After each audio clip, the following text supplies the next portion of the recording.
Welcome to Customer Service Academy Radio with author and customer experience expert Tony Johnson. Tony will share his vision for successful customer service, leadership, and business excellence, and speak to some of the most impactful leaders in business today. And now, here's Tony Johnson. Hello everybody, Customer Service Academy is on the air. I'm Tony Johnson, your customer experience speaker, consultant, and trainer. Today's episode comes to you courtesy of Ignite Your Service Training and Consulting and 4XI Global Consulting and Solutions. Truly, better together. Folks, we are getting ready to host the most amazing summits. We are taking them all over the country. They are starting into the fall, into the winter, and into the spring.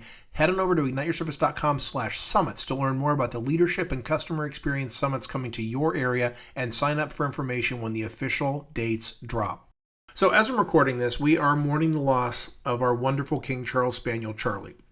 Charlie was a member of the family. We weren't looking for a dog when Charlie came along. We took him on from a family member. He was an adoption, and I will tell you, he stole our hearts.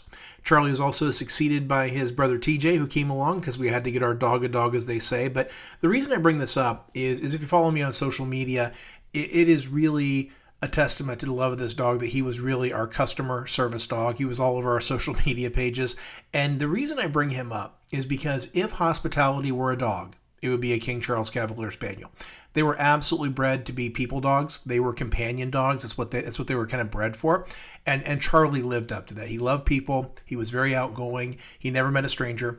And he was always there to really be a companion, to be in the thick of things. And he was a people dog. And that's what I think comes back to great customer experience and hospitality as we talk about it, is that love of people. So just by way of saying, Charlie, you will absolutely be missed. You were the best customer experience dog, and TJ has some really big paws to fill. But that said, let's get on to our other couple of topics we've got this week. I just wanted to share that because, again, we miss him dearly. He was a beloved member of our family. So a couple of things this week I want to talk about before we get into our core topic. And the first was a trip to the Grand Canyon. Here recently, we had the opportunity to go out. We spent a week out at the Grand Canyon. We went to the South Rim. We went to Lake Powell. We took river boats around. We did some very cool things. And one of the things that we did was this boat outing along one of the rivers in the Grand Canyon. And we absolutely enjoyed that. It was absolutely wonderful. We started off at Lake Powell, and that's sort of where the whole journey started from. And it was a couple hours worth of time, and it was a great day on the water. Couldn't have asked for better weather when we were out there. As I'm recording this, it's in the hundreds out there. But when we were there, it was actually in the 80s every day. It was very temperate, very nice. But one of the things that really touched me was what a wonderful job these tour guides do, because they've got to keep everybody safe, but they've also got to deliver a level of hospitality. They've got to ensure people are having a good time. They've got to do a little bit of tour guiding, a little bit of fun, a little bit of soft patter with to be funny and things. So they've got a lot going on. Obviously, the most important thing is if 14 people go out, they want 14 people to come back, but it'd also be nice if they had a good time along the way. And we had a fantastic guide. We really did. This guide, she was smart, she was funny, she did a wonderful job of taking great care of us, and she really did know her stuff. She knew when to stop and teach us some things. She could tell when we were getting bored and went a little faster. She could tell, just really by reading the room, if you will, or reading the boat, what the guests needed at any given moment. But she was outstanding. One of the things that really set this trip apart was when we were out on the river, my niece Caitlin got cold. So when you get out in the day when you get started, it's really warm, sun's up, everything's great. But when we were coming back, the sun was starting to go down a little bit, and we were on the water, so it's always colder on the water. And as we were going along, the wind was whipping and the water was kind of coming up a little bit, in a mist as we were going along. So we were going at a pretty good clip coming back, and my niece Caitlin got cold. And to her credit, the driver leaned over and asked if Kay was cold, and her mom said yes. And she actually reached in and she had a blanket. She unfurled it and handed it over, and Caitlin got to wrap up in it. And she read the room, saw she was cold, gave her the blanket. It was a very small thing, but it was so much appreciated, and really was just one of those next level moments that really set the trip apart. So, shout out to the tour folks at the Lake Powell Resort, because they do a fantastic job on their boat excursions. It was a great time. The other thing I want to talk about is tipping culture. So I know it's been a conversation for a hot second out there, but I've seen it kicked up a little bit out there lately online and on social media, really talking about the reality of where we are with tipping culture. And it really is the fact that tip fatigue is a real thing, and also not for nothing donation fatigue along with it. I sort of maybe put these things in the same bucket to some extent. Customers are truly overwhelmed by the prompts. So even in non-service components and contexts, this happens. For example, I was actually ordering a ice mold offline. I found a place where I could get a mold made for ice cubes. It would put my logo in. Oh, that was kind of cool. But when I got to the end, it asked me if I wanted to tip the staff that was making it. You know what I mean? So that was really weird. I hadn't seen that before. But again, I think the opportunities to tip are sort of everywhere. And also the opportunity to donate is everywhere. And when you think about it, if you go to McDonald's, you go to Burger King, you go to Taco Bell, everybody in the drive-thru says, would you like to round up for XYZ, Ronald McDonald Charities, so on and so forth. And nothing against these charities. All the ones that they pick do a fantastic job. I'm a huge fan of Ronald McDonald Charities, for example. But it's one of those things where it's yet another add-on. And as we've seen prices continue to increase for things like a Big Mac, for a taco, for a roast beef sandwich, you start throwing the tip and you start throwing the donation on top of that, there becomes a little bit of trepidation about the actual cost of some of these things. And when you think about it, it starts to erode trust. So if it's an automatic service charge or a preset tip, if they're upfront about it, I kind of get it, right? If you're going into a restaurant and they kind of just assign that, I get it. So I think being upfront and honest there. But if you think about it, that really does sometimes prompt guests to tip less overall, because so many prompts, so many opportunities to tip, and folks start to question, when is a tip appropriate? Do you tip the coffee shop? Do you tip the hairdresser? Do you tip the person that took your bags to the hotel? There are a lot of questions about when is tipping appropriate. Some folks take the standpoint that if it was a transaction across a counter, like at a fast food restaurant or a coffee shop, they may not tip. If it was someone performing a service, like at a nail salon, or, for example, when I go get my hair cut at Great Clips, those seem like great tipping opportunities for folks. So really, it becomes folks understanding, the tip. Even to the extent where I had a friend, explain to me a long time ago, when I was working in restaurants, how hard it is to get orders packed up to go. Now today, everyone does a lot of to-go orders, but it becomes commonplace for folks to request a tip when you're getting a takeout order. Now it seems counterintuitive, because you're like, well, I had to drive there, I had to get the food, I grabbed it and brought it back. But there's a lot that goes into packing up a to-go order. Everything has to be packaged individually, everything has to go in with flatware and napkins and sauces and condiments and all those things. So again, it all comes down to personal preference, but there's a lot of confusion out there is really the point I'm making. I'm not judging the veracity of whether you should or shouldn't tip in any one of these, but I am all for service personnel getting nice tips if they do a good job, absolutely. But I'm not really here to adjudicate that as much as to say that there's confusion out there around folks and how they should tip, when they should tip, how much they should tip. And so it's really starting to affect the overall piece. So when you think about the organization in general, when you think about your organization, if you have tipping as a part of your culture and your organization, if that's just a part of the mix, first of all, think about if you need to have that tip. If you can look at what some restaurants have done recently where there's no tip and they've simply paid a wage to their team members. They're not using the sub-minimum wage anymore, the tipping wage. They're simply paying a wage to their employees. And I'm not going to get into what that wage should be, but obviously I'm all for paying talent what they deserve, that the market will bear, and I'm all for being an employer of choice and being absolutely competitive with what you pay your team members, because you want to attract really great team members. So I'm not saying overpay, but I'm saying you should be a competitive payer when it comes to your market. So think about that. Do you want tipping to remain a part of it, or would you rather funnel that into wages and not ask for a tip from your guests? Now, there's some interesting studies out there where folks talk about, they put out a menu, and one has prices with a tip that is up to the customer, to the guest to do, and one that's been marked up 15% with a note that says, hey, you don't need to tip. We've actually included that in the pricing, and customers actually complain about the pricing. So it really is tough. You've got to understand your customers, where customer understanding comes into play. But really, if you understand what your customers are looking for, then you'll know which path to take. Because again, the studies show there are still some trepidation by customers and guests when they see that higher menu price, even though it's noted in there that the tip is included and they don't need to tip. So you just have to sort of drive your adventure and where you want to go and what your customers and guests are ready for, and then communicate. Be clear about how gratuities are handled, who benefits, and where they go. And also that's the same with charitable contributions. Are you adding that to what you might already be donating, or you're using it as an offset to what you've already donated? And are these in real time going straight to a charity, or are there service charges on them? I think, customers these days really want to understand where their money's going. So whether it's a tipping piece or whether it's a charitable contribution, just be clear and make sure that you're really looking at, when am I asking for tips? When is it in the customer journey? When am I asking for donations? Does it make sense? And is it intrusive? So just really be asking yourself those questions.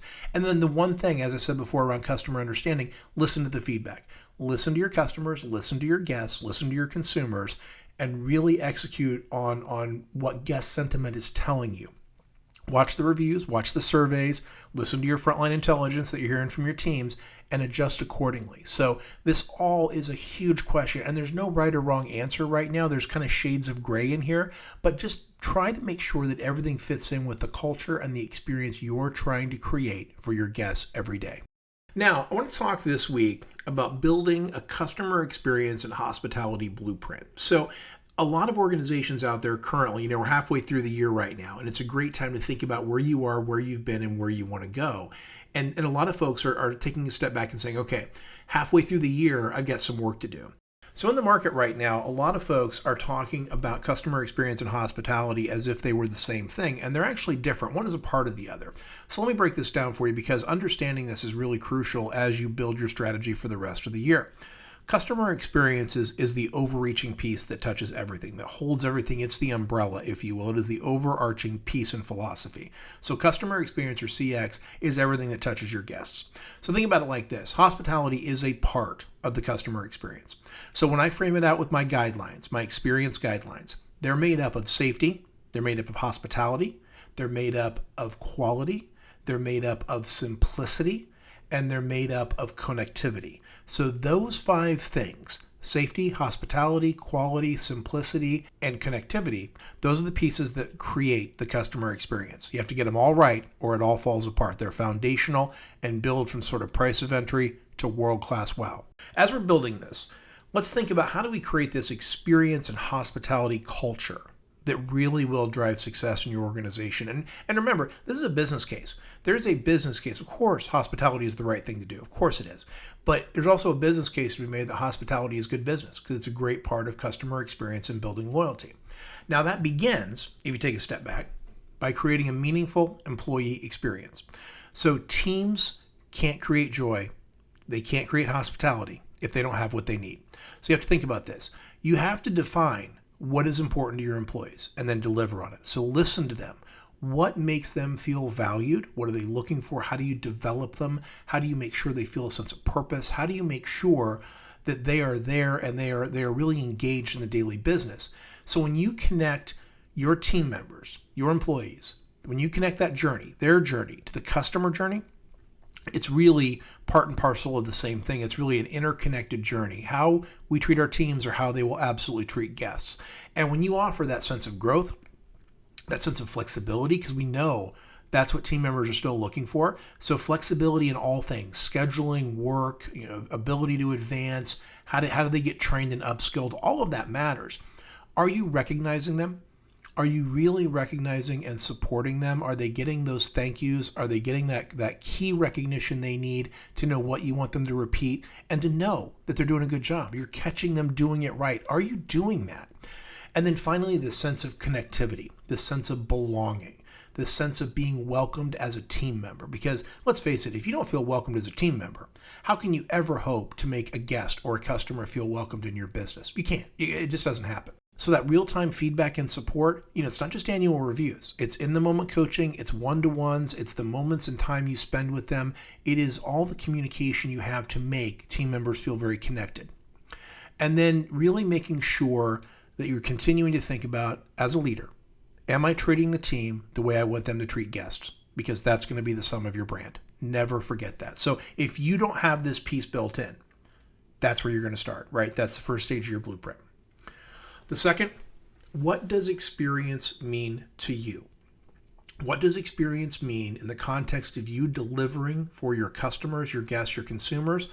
What are you trying to do? Because if you don't define it, it's never going to happen. So you have to think about, What do you want your guests to feel at every touch point? What are those key touch points? People, place, product, and process. Those are your key touch points, by the way. How do you want them to feel when they interact with those touch points all along the guest journey, the customer journey? Now, I'm going to go ahead and do a public service announcement here. This is real work. Doing a customer journey map, doing this empathy mapping, this is real work. So I get it. For years and years, marketing organizations have owned this. And if there are qualified individuals inside of a marketing organization to do this for you on your team, absolutely lean into it. But you need a customer experience CX professional to help you with this, because I'll tell you why. Everyone loves to talk about customer journey right now. It's something that's on everybody's mind, design thinking, customer journey, but those words have meaning. It's not just something you can say and Google it and have it be okay. Now, AI can help with this. AI has really helped us cut down how long it takes to do a customer journey, but it is really important to know that there is a scientific process behind it. There is an art to it as well as a science, and you want someone who's good at it, someone who has experience facilitating this as well as creating them, and who can do it without ego or agenda, because that's what you truly need. So when you can do that, when you can align that experience to your vision and to your purpose behind that brand promise, and you can get leadership buy-in, you can really start to create that vision. But what you can't have are silos. You can't have an organization where you've got different people doing different things. There are not many customer experiences in terms of whether you have divisions or segments within your organization. You can't have one for each. Now, you can certainly think about how, you 80-20 those. You can certainly think about how do you make sure that it really fits each part of your different customer journey. That's absolutely fine. But if you have 5 different segments in your organization, you can't have 5 separate different customer experience strategies. You should have a baseline that you build upon and then customize it for each one of those additional segments you have in your market. Otherwise, you will never be able to keep anything straight. And then the really important thing here is it has to be a part of your daily vernacular. That's how you build culture. You talk about it all the time. It's how you live it. It's what you do when no one's watching. That's culture. Everyone loves to say what culture is. Everyone wants to talk about culture. But if you walked up and said, I really want you to have a really highly focused customer service culture, everyone would be like, cool, what does that mean? So what it really means is making sure that it's something that's important, that you talk about it, you've defined it, you recognize it, celebrate it, and coach it. And it's not something that goes away. So turning that vision to frontline language, that's how you make it real. That's how you talk to your frontline team members. That's how you make it simple for folks to understand. You don't overcomplicate it. And by the way, this is a great place to lean into one of the most important parts of any service organization, your district managers, your regional managers, your middle managers, your area managers. Everyone loves to make fun of middle managers. I'll tell you why they matter. They have a specific skill set of translating organizational priorities and executive priorities into frontline execution. That is a skill. I spent many, many years as an area and regional and district leader, and that was the most important thing I ever did, was translating larger vision to frontline tactical execution. That sounds really boring, but it is a huge deal. So make sure that you're living that language out loud, that your tone, your attitude, everything you do is really about reinforcing your vision of customer experience. The next piece is once you've defined that, you need the right team. You have to define what your team looks like to deliver that. So you know you're going to treat them well. You know the vision of what you're trying to create. Now, how do you go build that team? How do you build a team that's ready to do that thing? So you're hiring for the attitude, you're hiring for empathy, you're selecting for coachability and curiosity and adaptability, and then you're teaching them the rest. You're teaching them the functional skills.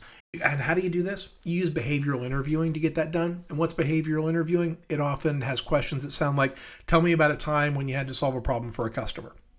Tell me about a time when you didn't agree with your direct boss. What did you do with it and how did you solve it? Those kind of things.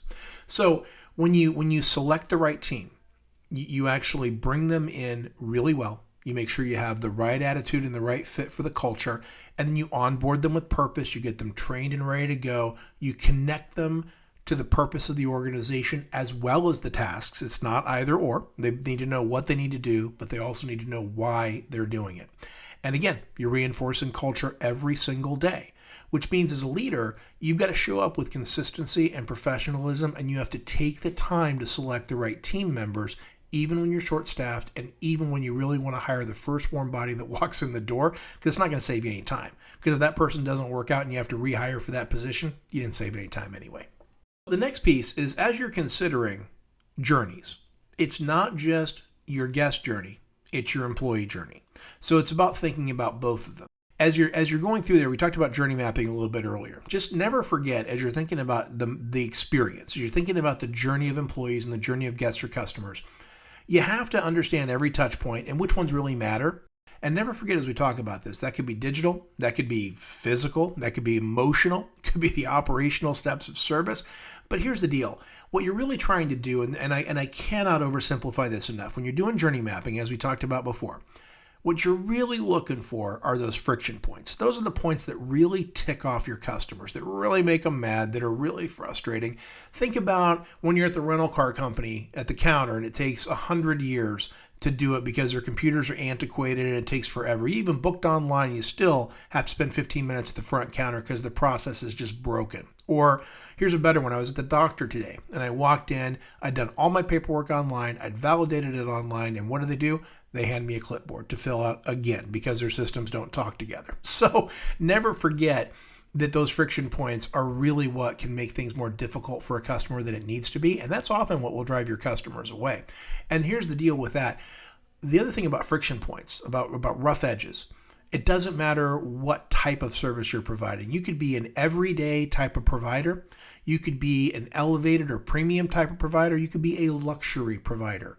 Most often, it is something that was too hard for the customer that makes them bail on being your customer. So it doesn't matter. This friction happens in all levels of organizations, at all levels of service. Just know that that can be an important differentiator against your competition. So as a leader, you've got to focus on understanding your customers. What are they telling you through feedback? Are you doing mystery shops? Are you, as a leader, standing there and observing service in action if you have a physical box? Do you understand what the journey is for the customer and how it's going? Because otherwise you can never improve. And then defining the guidelines, defining how this comes to life. So we talked earlier about, what do you stand for? What is the experience you're trying to provide? Now, how do you do it? So setting those expectations around language, around posture, around timeliness, around warmth, what does your greeting and farewell and thank you sound like? These are the places where people make conscious decisions. For example, Chick-fil-A. They don't say thank you, they say my pleasure. That's an intentional language choice. So, and also thinking about inside of your environment, what's your ambiance like? Do you have a signature scent? What are the things that define your physical space if you have one? And then have your own experience pillars. So I gave you mine, the safety, the hospitality, quality, the whole idea of simplicity and about connectivity. Those are the ones that I have defined that are really industry leaders. But that doesn't mean you can't make those a little bit your own. You can massage those to be more for you. And by the way, that's work we can absolutely do. So if you have questions about how to make this stuff your own, reach out, send me an email, send me a note through wherever you're listening to this, send me a note through social media, send me a note and let me know how we can help. We are happy to come into your organization and help you craft this for you. And then think about if you're going to deliver a tiered level of service. You may not, or you may have that sort of value, that sort of everyday, that sort of elevated and so on and so forth that helps define where are you going to meet your customers? What are you fulfilling? What is your niche for customers? It's for example, when you think about hotel chains. So you've got everything from a comfort inn that might be a value or everyday into Holiday Inns, into Hiltons, and then getting into things like Ritz-Carltons and things like that, where you start getting into Four Seasons, where you start getting into a much higher level of service. And so think about where do you want to fall in the market? What niche do you want to provide? Because that's a really important place to understand. Once you've got your strategy, once you've got your team, once you've got your vision, once you've got the journey you're trying to provide, the finish line you're trying to get your guests and customers to, now you have to train your team. You have to empower them and train and develop them. It's not noise and it's not an imposition. It's taking care of your team and empowering them to deliver amazing experiences. So understanding that development is not a one and done. It starts during onboarding, into orientation, into the initial training, but also engaging with story-driven, behavior-focused training, giving people an opportunity to try without the danger of it offending a guest, so having them practice in a safe space. Using scenarios and role-playing and the opportunity to really talk through situations to help them understand how to act. reinforcing the hospitality, reinforcing emotional intelligence, reinforcing service recovery and problem solving and issue resolution. What do they do? And then empowering your team to do those things. Give them the guardrails of how you'd like them to behave and train them to deliver, and then give enough room for their personality to shine through. You didn't hire a bunch of robots. You hired folks because you thought they were good. So give them the basic training they need, make sure they understand the expectations, and then let them have some room on the dance floor for their own personality to shine through, because every individual really brings that flavor and character to hospitality. So be a model for that as a leader. Be present in the training. Make sure they have time to do it. Embrace short form training, embrace the 5 minutes of training a day, embrace training that delivers the way your team members are looking for. That's a powerful way to make sure they're ready to rock and roll. And then finally, you got to measure this stuff. You've got to keep this stuff going. You got to sustain this stuff. So really, culture is about what you measure and what you repeat if you really think about it. It's about how you continue to influence and bring it to life. So you've got to track what matters. You got to keep your eye on guest feedback, team engagement scores, and then you actually have to do something with that data, by the way, and then watching the operational results, because obviously you want to make sure that they're great as well. Recognize the behaviors that are tied to what you're trying to get people to do and repeat. It's not just a thank you. It's not just an email. It's not just using your e-system if you have that. It's using all the tools in your toolbox. So sometimes it's a handwritten note. Sometimes it's a moment of conversation. Understanding, by the way, that all recognition should absolutely be personalized, authentic, specific, and timely. That's how you give really great recognition, tying back to what you want them to do again. But then thinking about using all the things and thinking about taking the time to say thank you, taking the time occasionally to write out the handwritten note, taking the time to use an e-enabled system if you have one for recognition, like an Achievers or an OC Tanner, if you happen to use something like that. But just knowing that there's no wrong way to recognize so long as you take the time to do it and use all the different pieces at your disposal. And as a leader, never forget, if you roll out a program, you roll out a new hospitality or customer experience program, it feels good. It really does. I've done many. I've helped many organizations create these. It feels so good. To come in and do training with team members and leaders to get them engaged and rocking, it feels so good. But if you don't reinforce it, so for example, if I go in and do a big training event for an organization, let's say we train all the frontline employees for great customer experience, right? So we do hospitality training, inspiration, rah-rah, we do leadership development, all the stuff. Now, if we do that, we automatically see a spike. We see a huge spike in customer experience scores from guests and from employee scores as a part of their engagement. We see it just go through the roof. Now, over time, if the leaders do nothing to reinforce what we did during our time together, then it will slowly plateau, and then it will sort of eke back down to where it was. It always stays a little bit higher, but it never stays as high as it was right after the event. So what we see is if leaders coach and reinforce and stay with it after this training happens, if they do that, if they coach and if they take the time to reinforce and build that culture and really rah-rah their team as cheerleaders and coaches, if they do that, we do see those scores continue to go up. We see a plateau that is much less pronounced, and we do not see things start to slide nearly as much back toward they used to be. So what happens is the results that we get, the big splash results, continue for much, much longer, and they stay much, much higher over time because the leaders have made it important. So that's a key piece, is this reinforcement. So constantly asking, what do my team need and what do my customers or my guests need, must be the constant refrain of leaders as they continue to measure, to recognize, improve, iterate their customer experience and hospitality strategy over time. It's just so crucial. And when folks stay in it like that, when they stay engaged, when they keep it top of mind, the results go much, much higher, much, much farther, much, much faster, and they are much more sustainable. That's really the crucial piece there. So as we come to the finish line here, remember, if you're enjoying all of this, and I sure hope you are, please remember to leave 5 stars, say something nice, really share it with your community, with your friends. Help us keep Customer Service Academy one of the top podcasts in the world for customer experience. We really appreciate that.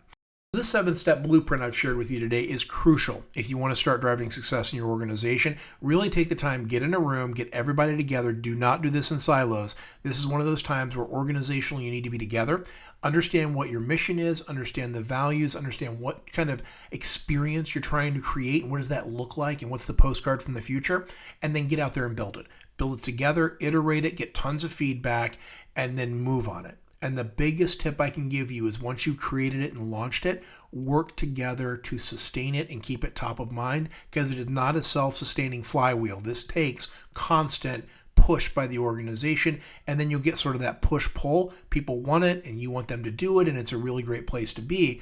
But organizationally, regardless of how large or small your organization is, if you don't have an intentional plan, your possibility of success is much, much more likely as if you had a good plan to drive this forward.